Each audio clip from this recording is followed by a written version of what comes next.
Elle avait remplacé sa tante de voyage dans un hôtel de luxe et fut prise pour une cliente par un PDG millionnaire. La pluie martelait sans relâche le toit de tôle du minuscule appartement, chaque goutte résonnant comme le tic-tac d'une horloge aux oreilles d'Emma.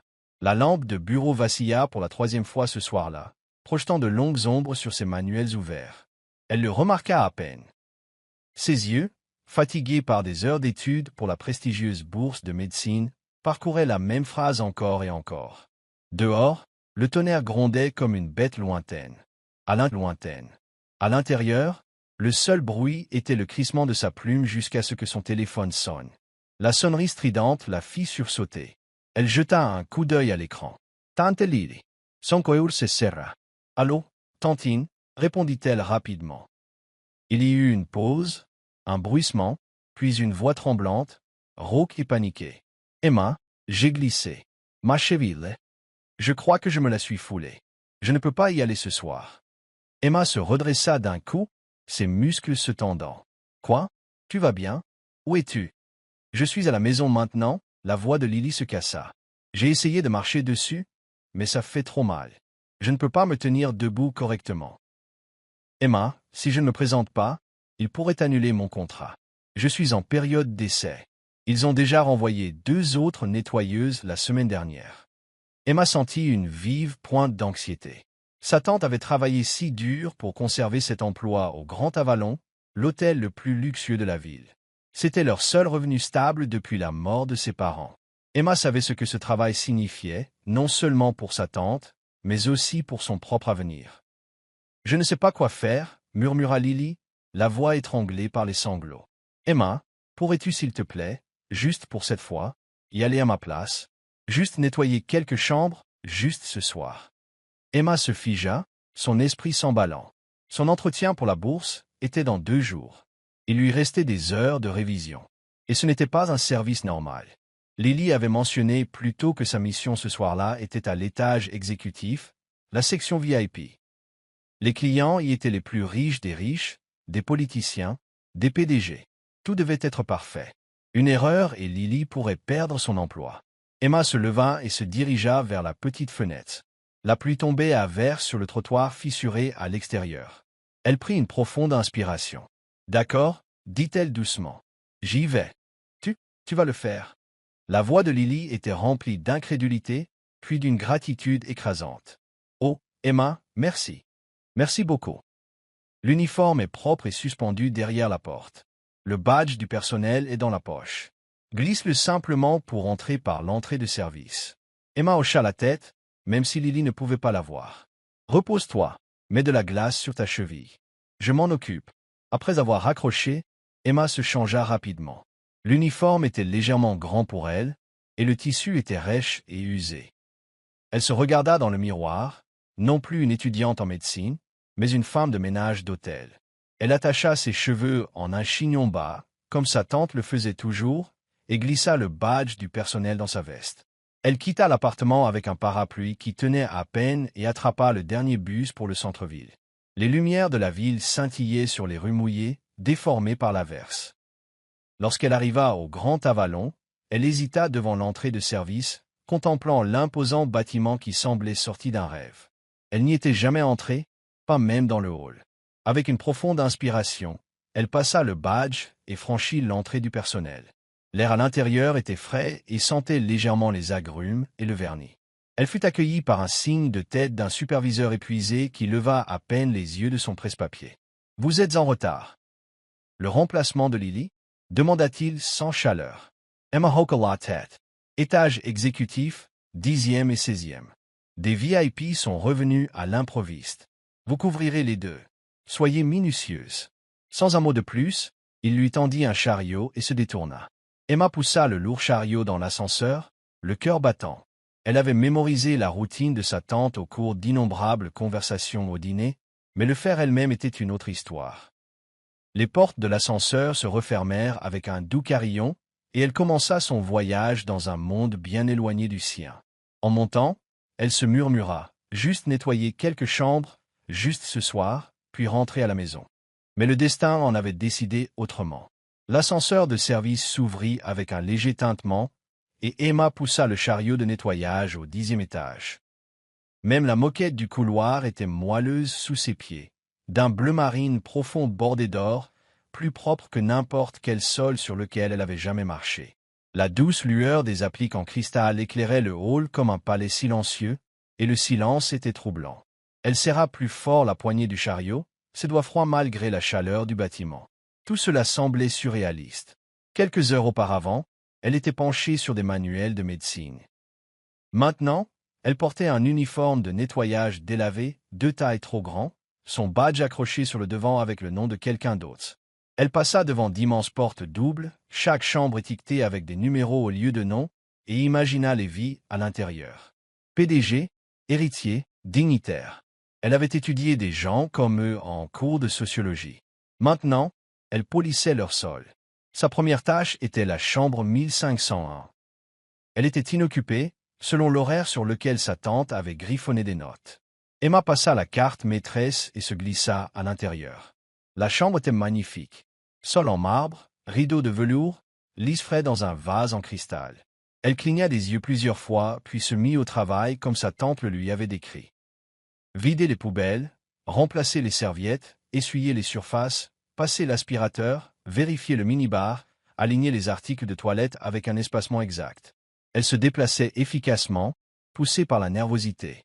Chaque coup frappé ou voix lointaine faisait bondir son cœur. Et si quelqu'un la questionnait? Et si quelqu'un réalisait qu'elle ne figurait pas sur la liste des employés? La peur la suivait comme une ombre. Au moment où elle terminait, le talkie-walkie sur le chariot crépita. Quelqu'un de disponible au 10e? Demande urgente. La suite présidentielle au 16e a besoin d'être nettoyée dès que possible. Le client est parti plus tôt pour raison médicale. Nous avons besoin d'une remise à neuf avant l'arrivée du prochain client. Quelqu'un peut couvrir. Il y eut un silence. Emma hésita. Son cœur battait plus fort que les parasites. Elle attrapa le talkie-walkie et appuya sur le bouton avec un pouce tremblant. Je peux. Je termine la 1501 maintenant. Je m'en charge. Bien reçu. Chambre 1601. Utilisez l'ascenseur privé si nécessaire. Faites vite. La fenêtre d'arrivée du prochain client est flexible. Emma déglutit difficilement. La suite. Elle quitta la 1501 aussi parfaitement rangée qu'elle l'avait trouvée et roula de nouveau le chariot vers l'ascenseur de service. La montée au 16e étage lui parut plus raide, plus lourde, comme si chaque niveau ajoutait du poids à sa poitrine. Lorsque la porte s'ouvrit, elle eut un léger hoquet. Le 16e étage ne ressemblait en rien au reste. Il n'y avait que 4 chambres, ressemblant plus à des appartements de luxe avec des couloirs assez larges pour garer une voiture. Les murs étaient décorés d'œuvres d'art originales, pas de répliques, et une douce mélodie instrumentale jouait à travers des haut-parleurs cachés. Elle se dirigea vers la 1601, les portes doubles déjà entr'ouvertes. Une plaque dorée à côté indiquait la suite présidentielle art. En entrant, son souffle se coupa. Ce n'était pas une chambre d'hôtel. C'était un palais. La suite s'ouvrait sur un grand salon avec de hauts plafonds, des lustres ornés, des baies vitrées du sol au plafond qui encadraient la ligne d'horizon orageuse. Il y avait des bibliothèques encastrées dans des murs en acajou, un piano à queue dans un coin, et une cheminée en marbre encore légèrement chaude. Emma resta figée, agrippante les chariots. Puis elle se secoua pour revenir à la réalité et commença à travailler. Elle se déplaçait silencieusement, avec respect, refaisant le lit avec une précision militaire, gonflant les oreillers, frottant la salle de bain jusqu'à ce qu'elle brille. Elle aligna chaque flacon de parfum et chaque verre comme s'il s'agissait d'instruments chirurgicaux. Pendant qu'elle travaillait, elle se demandait quel genre de personne vivait dans un tel espace. Que avait-il fait pour le mériter? Comment quelqu'un pouvait-il avoir besoin d'autant d'espace seul? Une heure passa. Emma était agenouillée près de la cheminée, essuyant la dernière trace de suie du marbre lorsque la porte derrière elle cliqua. Elle ne se retourna pas au début. Elle pensait que c'était peut-être le service d'entretien, vérifiant quelque chose. Mais alors une voix, grave et posée, parla derrière elle. « Eh bien, c'est inattendu. » Les mains d'Emma se figèrent en plein geste. Cette voix n'était pas celle d'un nettoyeur. Elle se retourna lentement, et l'homme qui se tenait dans l'embrasure de la porte était reconnaissable entre tous. Grand, en costume impeccable malgré l'heure tardive, les tempes grisonnantes et un téléphone toujours à la main, il semblait sorti de la couverture d'un magazine d'affaires. Ses yeux se plissèrent légèrement en parcourant son visage. Puis il haussa un sourcil et offrit un sourire pincé et entendu. Je n'ai pas été informé d'arrangements surprises ce soir, mais je suppose que le grand Avalon sait toujours comment divertir ses meilleurs clients. La bouche d'Emma s'ouvrit, puis se referma. Sun Seng si glaka. Quoi? Que voulez-vous dire? Balbutia-t-elle. L'homme pencha la tête, amusé. Vous pouvez laisser tomber la comédie. Ce n'est pas grave. Je n'ai pas besoin de cette attention supplémentaire. Mais merci quand même. Emma le dévisagea, horrifiée. Je fais juste le ménage, murmura-t-elle. Il cligna des yeux, confus un instant, puis sceptique. Vous êtes une femme de ménage? Emma ne put répondre, les yeux pleins de larmes. Elle attrapa son chiffon, se leva et recula. Je suis désolée, dit-elle, la voix brisée. Je vais partir. Elle laissa le chariot, le badge de sa tante, tout, et courut. Au moment où Emma se tourna pour lui faire face, l'immobilité de la suite présidentielle vola en éclats. Ses mains tremblaient légèrement alors qu'elle tenait le chiffon, sa respiration inégale, les yeux écarquillés de confusion et de peur. L'homme près de la porte l'étudia longuement. Il posa son téléphone sur la table d'appoint avec une lente délibération, son regard fixé sur elle comme s'il essayait de la placer dans un contexte qui ait un sens. Il fit quelques pas en avant, sa voix basse, teintée d'un amusement sardonique. « Vous savez, dit-il, je croyais leur avoir dit que je n'étais plus intéressé par ce genre de service. » Emma cligna des yeux. « Je suis désolé. » L'hôtel, précisa-t-il, comme si elle était dans la confidence d'une plaisanterie privée. Ils aiment être discrets avec leurs clients VIP. Une petite surprise après les heures de service. Ce n'est pas la première fois qu'ils font ça, mais je leur ai dit d'arrêter. Il fit un vague geste vers elle, comme si cela expliquait tout. Le cœur d'Emma battait la chamade dans sa poitrine. Elle était trop abasourdie pour parler. Il interpréta mal son silence comme faisant partie de la comédie. « Pas besoin d'être nerveuse, continua-t-il avec un léger sourire. « Vraiment, vous pouvez vous détendre. J'ai eu une longue journée, et je veux juste un peu de calme ce soir. Vous n'avez pas besoin de suivre toute la routine. » Les mots lui firent l'effet d'un glaçon dans les oreilles. « Quoi ?» murmura-t-elle finalement. « Vous n'êtes pas la première fille qu'ils envoient. Mais cette fois, ils ont opté pour quelque chose d'un peu plus subtil, moins tapac sans grave l'œil, d'apparence plus innocente. Je dois admettre qu'ils ont un bon œil pour la performance. » Le visage d'Emma perdit ses couleurs. « Performance ?» répéta-t-elle. Il hocha la tête, puis gloussa doucement. « Vous êtes très convaincante. » Tout ce look de perdu dans la chambre, les vêtements modestes, l'innocence aux yeux écarquillés. C'est un peu exagéré, mais charmant. Elle recula comme s'il l'avait frappée. Ses lèvres s'entr'ouvrirent d'incrédulité. « Je ne suis pas, » essaya-t-elle de dire. Mais sa gorge se noua. Sa voix monta, désespérée. « Je ne suis pas une artiste. Je ne suis pas une chose que vous obtenez avec un surclassement avantageux. » L'expression de l'homme vacilla une fraction de seconde. « Je suis ici pour faire le ménage, » lança-t-elle, sa voix plus aiguë maintenant, blessée. « Ma tante ne pouvait pas venir, et je l'aide. C'est tout. Je ne fais pas partie d'un quelconque fantasme dégoûtant. » Le dernier mot lui échappa comme une gifle. L'amusement disparut de son visage, remplacé par une lueur de doute. « Attendez, » dit-il. « Vous êtes sérieuse ?» Les yeux d'Emma brillèrent. Sa poitrine se soulevait et s'abaissait rapidement. « Comment osez-vous? Ce n'est pas parce que je suis dans cette chambre, portant un uniforme bon marché, que je suis à vendre. » Il s'avança, alarmé maintenant. « Je ne voulais pas dire. » Mais elle bougeait déjà. Sun souffle si bloqua. Elle se détourna, essuyant ses yeux du revers de la main. En sortant, son coude heurta le chariot de nettoyage, le faisant basculer. Le badge d'identité de sa tante glissa de sa poitrine et tomba sur la moquette, face contre terre. Il l'appela de nouveau. « Attendez, j'ai fait une erreur. Je n'ai pas. » Emma ouvrit la porte d'un coup sec et se précipita dans le couloir, le silence opulent se refermant derrière elle comme un mur. À l'intérieur, Alexander resta figé. Il regarda la porte, puis tourna lentement la tête vers le chariot qu'elle avait laissé derrière elle.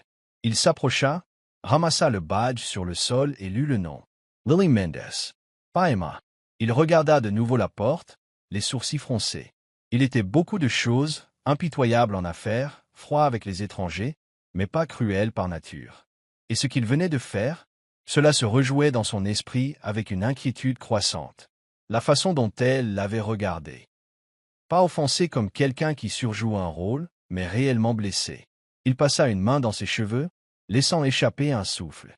De retour dans le couloir, Emma descendit les escaliers de service 4 à 4, des larmes brûlantes coulant sur ses joues. Elle n'avait jamais été aussi humiliée de sa vie. Tout ce qu'elle voulait, c'était aider sa tante à terminer sa tâche tranquillement et rentrer chez elle. Mais au lieu de cela, elle avait été prise pour quelque chose de vil, quelque chose de moins qu'humain, et la façon dont il l'avait regardée, comme si elle n'était qu'une autre commodité dans sa suite de luxe, lui brûlait profondément la poitrine. Elle retourna au salon du personnel, retira l'uniforme avec des doigts tremblants et enfila ses propres vêtements. Le badge de sa tante avait disparu, mais elle ne pouvait pas y retourner pour le récupérer. Pas maintenant. Il quitta l'hôtel par la même entrée de service, l'air froid de la nuit la frappant comme une gifle. La pluie s'était calmée en une bruine, mais son visage était déjà mouillé. Elle fit le long chemin du retour à pied, ses pensées tourbillonnant. Une nuit, une simple faveur, c'est tout ce que cela devait être. Elle n'avait aucune idée de la façon dont un malentendu dans une suite de luxe changerait le cours de toute sa vie. Alexander Hart resta seul dans la suite présidentielle longtemps après que la jeune fille eut disparu. Le silence pesait sur lui plus fort qu'auparavant. Le feu dans l'âtre de marbre s'était éteint depuis longtemps, pourtant il restait près de lui, fixant le badge d'identité dans sa main. Lily Mendez, Wiliseton. Il le retourna encore, comme si le nom pouvait changer, mais la photo sur le badge n'était manifestement pas celle de la jeune fille qui venait de fuir la pièce. Il sentit quelque chose se tordre dans ses entrailles. Il avait vu des centaines de femmes tenter d'utiliser le charme ou la manipulation pour obtenir des accès, des faveurs ou de l'argent. Il s'était entraîné à repérer la tromperie à des kilomètres à la ronde, mais ce soir-là, quelque chose chez elle ne collait pas. Elle n'avait pas flirté, elle n'avait pas joué les fausses ingénues, elle avait l'air terrifiée, blessée, humiliée. Pas comme quelqu'un pris en flagrant délit de mensonge, mais comme quelqu'un accusé de quelque chose de vil. Alexander se passa une main sur la mâchoire, une pointe de culpabilité lui serrant la poitrine. Il se dirigea vers le téléphone sur le bureau et composa le numéro du bureau de la sécurité. « C'est Hart, dit-il. Je veux avoir accès aux enregistrements des caméras du couloir et de la suite des 2 dernières heures. Étage 16, maintenant. » « Oui, monsieur Hart, » vint la réponse immédiate. 10 minutes plus tard, il était assis devant un moniteur dans le bureau privé en bas, examinant les images. Il regarda la jeune fille, toujours sans nom, pousser le chariot dans le couloir. Elle luttait pour le manœuvrer, manifestement peu familière avec la disposition des lieux. Elle entra dans la suite sans hésitation, travaillant rapidement et méthodiquement, ses mouvements nets, efficaces, sans aucune trace de séduction ou quoi que ce soit d'autre de déplacé. Il n'y avait personne d'autre avec elle, pas de relais, aucun signe d'une rencontre planifiée. Elle faisait, tout simplement, son travail, ou plutôt, celui de quelqu'un d'autre. « Qui est-elle » demanda doucement Alexander. Le chef de la sécurité se déplaça, mal à l'aise. « Eh bien, le badge qu'elle a utilisé appartient à Lily Mendez, employée de nettoyage de longue date. Mais ce n'était pas Lily. Nous pouvons lancer une reconnaissance faciale dans les dossiers des employés si vous le souhaitez. » « Non, interrompit Alexander. Donnez-moi juste tout ce que vous avez sur Mendez. Adresse, emploi du temps, information familiale. » Bien sûr. De retour dans sa suite, Alexander était assis avec le dossier ouvert sur sa tablette. Lily Mendez, 57 ans, employée au Grand Avalon depuis 7 ans, 0 avertissement disciplinaire, vivait dans un quartier populaire à l'est de la ville, une personne à charge répertoriée sous son contact d'urgence, Emma Mendez. Le nom le secoua. Il le fixa longuement. Emma, ça devait être elle. Il ne savait pas ce qui le dérangeait le plus, le fait qu'il avait insulté une jeune femme qui essayait clairement d'aider sa tante blessée, ou le fait qu'il l'avait regardée avec le même détachement froid qu'il réservait aux rencontres transactionnelles. Son visage lui revint en mémoire avec une clarté parfaite, de grands yeux bruns remplis de larmes, la façon dont sa voix s'était brisée, la crudité de sa douleur. Il était un homme connu pour ne jamais se remettre en question. Ce soir-là, il ne pouvait pas s'arrêter. Il se leva brusquement et se dirigea vers la fenêtre. La pluie avait cessé, scintillait encore de la lumière résiduelle de l'orage. Pendant des années, Il avait vécu sa vie avec précision, contrat, données, contrôle. Les sentiments étaient gênants, les gens étaient des atouts ou des passifs. Mais cette fille, Emma, n'était ni l'un ni l'autre.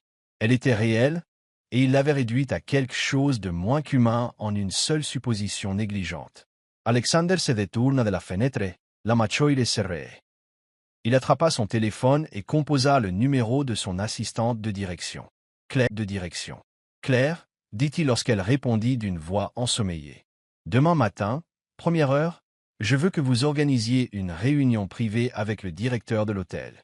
J'ai aussi besoin d'informations sur tout le personnel de nettoyage affecté aux étages exécutifs au cours des 72 dernières heures, et trouvez-moi un numéro de téléphone ou une adresse pour Emma Mendez. Claire marqua une pause. Bien sûr, monsieur. Puis-je vous demander pourquoi? Alexander expira lentement, fixant le badge d'identité toujours posé sur sa table de nuit.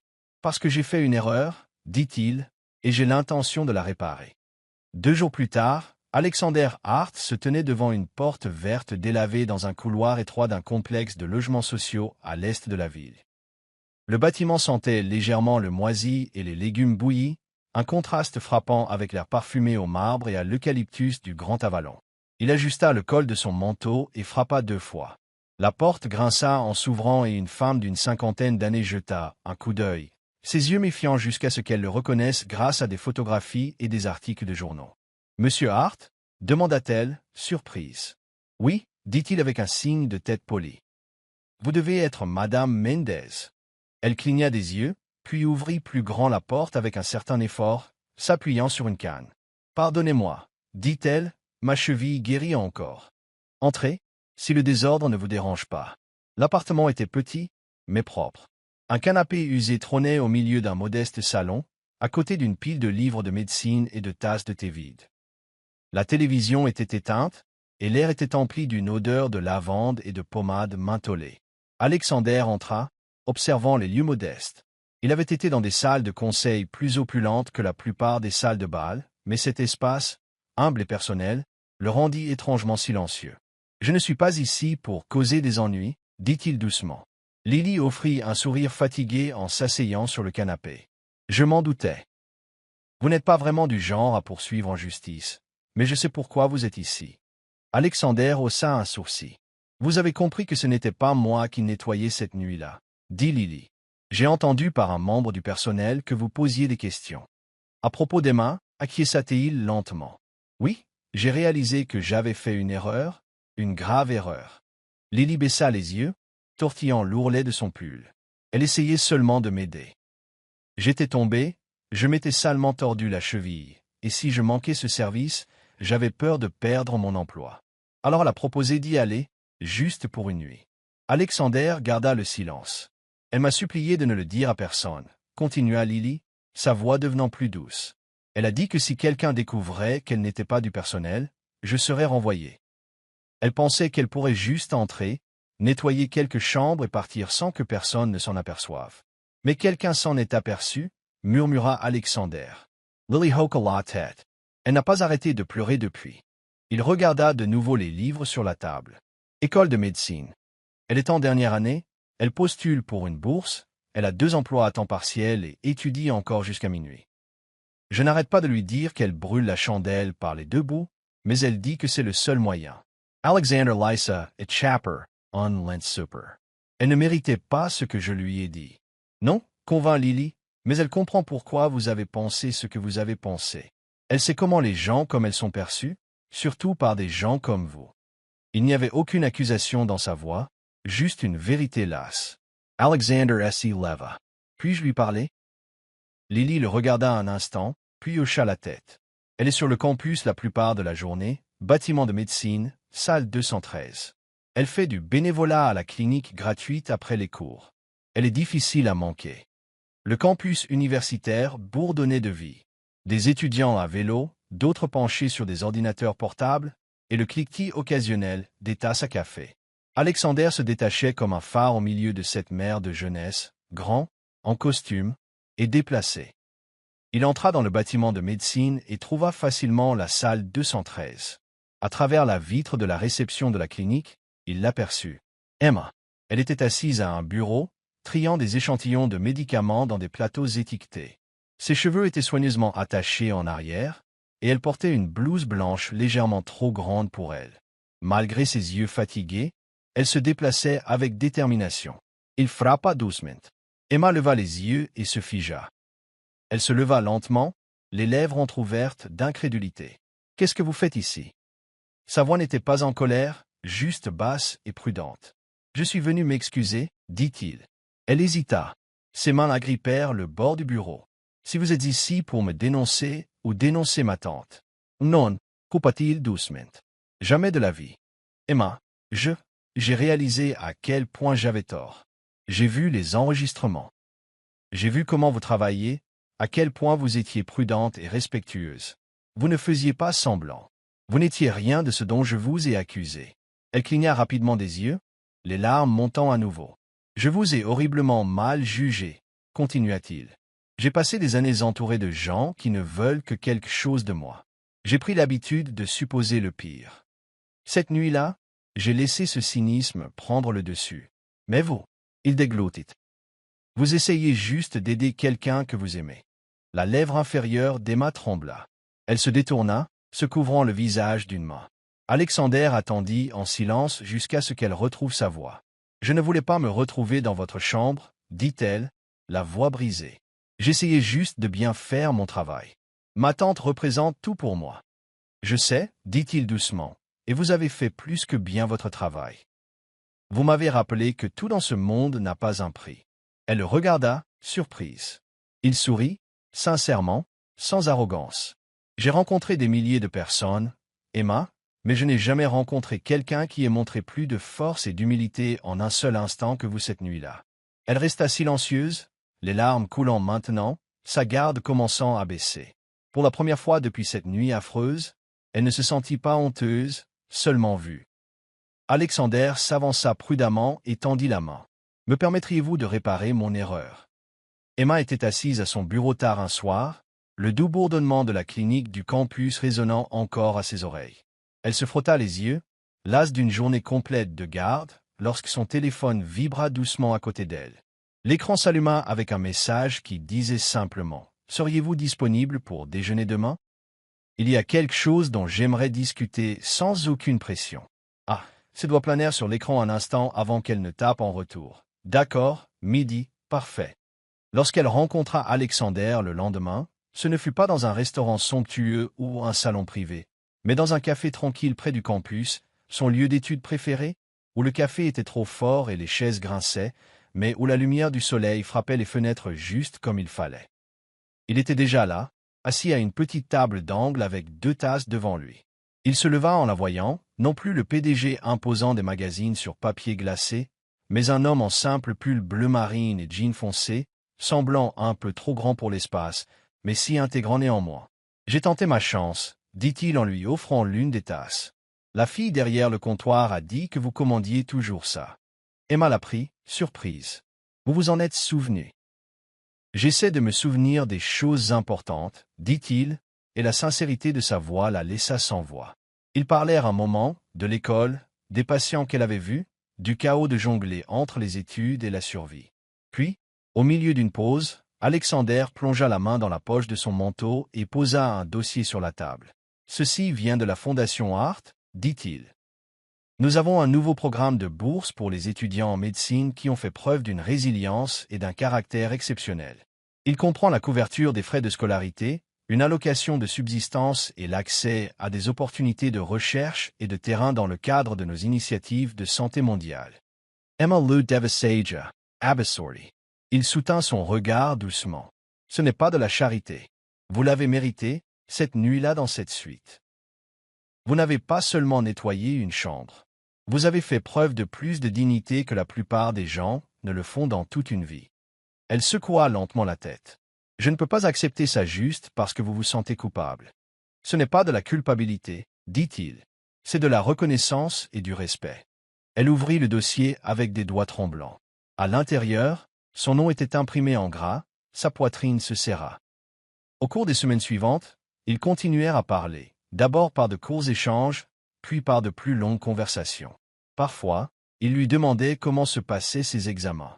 Parfois, elle l'interrogeait sur sa dernière réunion du conseil d'administration ou sur les endroits où il voyageait. Elle ne s'attendait jamais à ce qu'il réponde, pourtant il le faisait toujours, avec réflexion, parfois avec humour, toujours avec une sorte de patience tranquille qui la déstabilisait. Emma se surprit à penser à lui plus souvent qu'elle ne voulait l'admettre. Alexander, lui aussi, sentit quelque chose changer. Cela avait commencé par de la culpabilité, oui, mais maintenant cela s'était transformé en quelque chose qu'il ne pouvait ignorer. L'honnêteté d'Emma le désarmait. Son manque de prétention était comme de l'air après des années de brouillard. Il observait la façon dont elle parlait aux gens, jamais condescendante, toujours à l'écoute. Elle se souvenait des noms des concierges et des gardiens de sécurité. Elle s'arrêtait pour aider des inconnus sans y penser à deux fois. Elle vivait comme si la gentillesse était son réglage par défaut. Cela l'humiliait, et cela le faisait se demander comment il avait pu passer si longtemps sans quelqu'un comme elle dans sa vie. Un après-midi, après avoir terminé une visite de site pour une nouvelle clinique communautaire que sa fondation finançait, il se tenait dehors sous le soleil de fin de printemps, la ville bourdonnant doucement autour d'eux. « Vous avez changé » dit-elle doucement. Alexander se tourna vers elle. « Comment ça ? Vous êtes plus doux » dit-elle. « Plus ouvert. » Il gloussa. « Ce n'est pas ce que dit mon conseil d'administration. » Emma sourit mais détourna le regard. « Je veux juste dire, je pense que le monde vous semblait être un champ de bataille avant. Maintenant, on dirait que vous essayez de le guérir au lieu de le conquérir. » Il ne répondit pas tout de suite. Puis, doucement, il dit « C'est vous qui m'en avez donné envie. » Elle le regarda de nouveau, surprise. Alexander s'approcha un peu plus, non pas de manière imposante, mais sincère. « Emma, j'ai bâti des empires, négocié des contrats de plusieurs milliards de dollars, côtoyé des rois et des présidents, mais rien ne m'a autant ébranlé que la façon dont vous m'avez regardé cette nuit-là quand je vous ai mal comprise, et rien n'est resté plus longtemps avec moi que la grâce dont vous avez fait preuve par la suite. » Le cœur d'Emma battait la chamade. « Nous venons de mondes différents, murmura-t-elle. Je n'appartiens pas aux vôtres. C'est là que vous vous trompez. » Dit-il, sa voix ferme mais chaleureuse. Vous appartenez où que vous choisissiez, et si vous me le permettez, j'aimerais faire partie de ce monde, où qu'il soit. Elle sonda son visage, cherchant l'arrogance, la prétention, mais ne trouva que la vérité. Et pour la première fois, elle se laissa sourire, pas seulement poliment mais pleinement, non pas parce qu'il était un PDG mais parce qu'il était Alexander, et elle n'avait plus peur. Une année s'écoula comme la page d'un livre que l'on tourne, calme et pourtant profonde. Emma avait obtenu son diplôme de médecine avec mention, sa cérémonie de remise de blouse blanche marquée non par la pompe mais par une fierté tranquille. Elle avait obtenu un poste d'interne dans un hôpital réputé de la ville, et bien que les heures fussent longues et le salaire modeste, elle parcourait chaque couloir avec détermination. Elle ne craignait plus l'avenir. Il lui semblait, pour la première fois, être quelque chose qu'elle avait façonné de ses propres mains. Tout au long de cette année, Alexander resta présent, non pas de manière intrusive, mais avec une constance tranquille. Un message attentionné pendant la période des examens, une tasse de thé chaude laissée en coulisses lors d'une conférence qu'elle donnait, des dîners occasionnels où il écoutait plus qu'il ne parlait. Il ne la pressa jamais, il n'essaya jamais de l'impressionner, et c'est peut-être ce qui l'impressionna le plus. Puis vint la soirée du gala de charité annuel de la Fondation, une soirée lumineuse tenue au Grand Avalon même. Emma se tenait devant les mêmes grandes portes où son histoire avait commencé, maintenant vêtue d'une élégante robe bleu marine, ses cheveux relevés, sa posture droite. À l'intérieur, la salle de bal scintillait sous des lumières en cascade. Des invités en smoking noir et robe à paillettes sirotaient du champagne et échangeaient des conversations polies, inconscients de l'histoire calme et extraordinaire qui se déroulait parmi eux. Alexander, en tant qu'hôte, prononça le dernier discours de la soirée. Il se tenait sous un lustre doré, sa présence imposante, comme toujours, mais sa voix, lorsqu'il commença, était plus douce que prévu. « Révérend, j'ai construit une vie mesurée par des contrats et des parts de marché. » dit-il en balayant la pièce du regard. « Pendant longtemps, j'ai cru que la valeur venait du statut, de la richesse, de l'efficacité. Mais cette année, j'ai rencontré quelqu'un qui a complètement démoli cette croyance. » Un murmure parcourut la foule, mais Alexander continua, son regard se portant brièvement vers le fond de la salle, où Emma se tenait immobile. Son soufflet s'écoupa. Elle n'était pas une partenaire, pas une donatrice, pas une PDG. C'est quelqu'un que j'ai rencontré par accident, bien que je pense maintenant, pas vraiment par accident du tout, quelqu'un qui est entré dans mon monde pour une nuit et m'a rappelé ce que sont la grâce, la force et la vraie dignité. Le silence suivit, plus profond qu'auparavant. Je veux la remercier, dit-il, parce que sans elle, je serais peut-être encore en train de courir après tout ce qui compte le moins. Il descendit sous une vague d'applaudissements polis, mais ses yeux ne quittèrent jamais ceux d'Emma. Plus tard, alors que les invités se mêlaient et que la musique enflait, Emma se dirigea vers le balcon pour prendre l'air. Les lumières de la ville scintillaient en contrebas comme un millier de lucioles, et pendant un instant, elle se laissa respirer. Emma. Sa voix était calme derrière elle. Elle se retourna. Alexander s'avança, son expression ouverte mais incertaine, chose rare pour un homme qui semblait toujours savoir quoi dire. Je pensais chaque mot, dit-il. Elle hocha la tête, ne sachant quoi répondre. Il hésita, puis sourit faiblement. Vous savez, j'ai négocié des fusions entre des entreprises valant des milliards et affronté les concurrents les plus impitoyables du monde, mais rien ne m'a rendu plus nerveux que ce moment. Les lèvres d'Emma se courbèrent, très légèrement. Pourquoi? Parce que, dit-il, sa voix basse, sincère, ce que je ressens pour vous n'est pas calculé, ce n'est pas stratégique, c'est terriblement réel. Elle leva les yeux vers lui, ses yeux doux.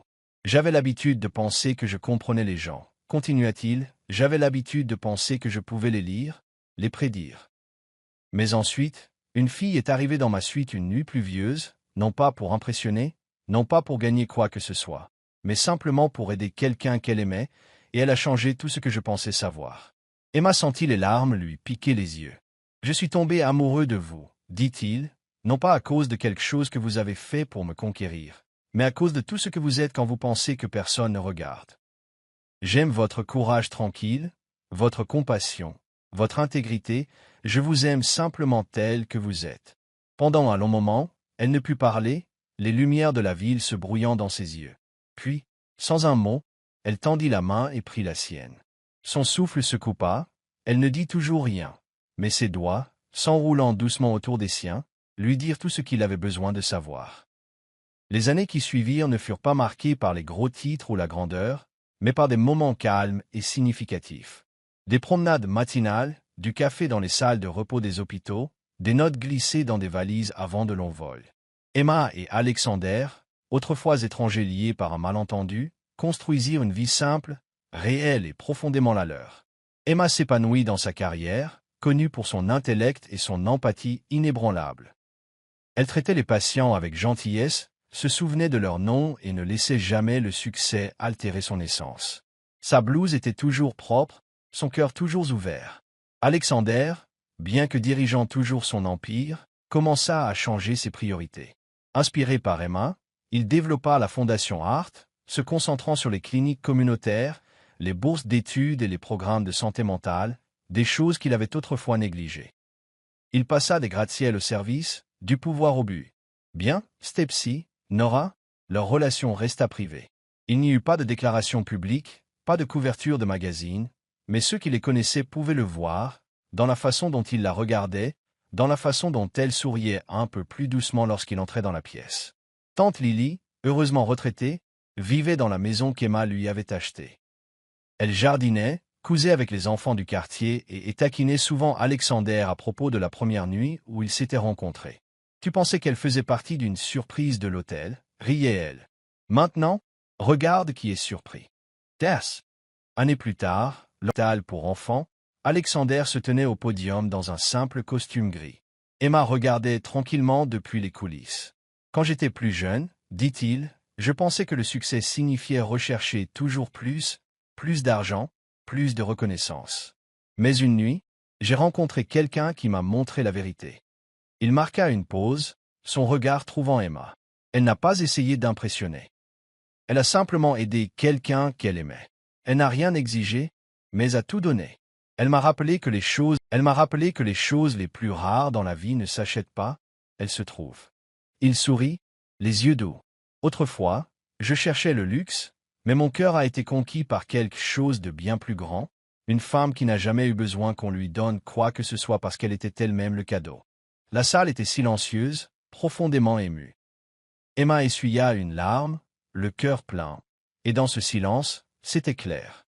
Ceci n'était pas une histoire de chance, mais d'amour, non pas de richesse, mais de valeur, et de la façon dont les plus grands voyages commencent souvent par une simple erreur inattendue.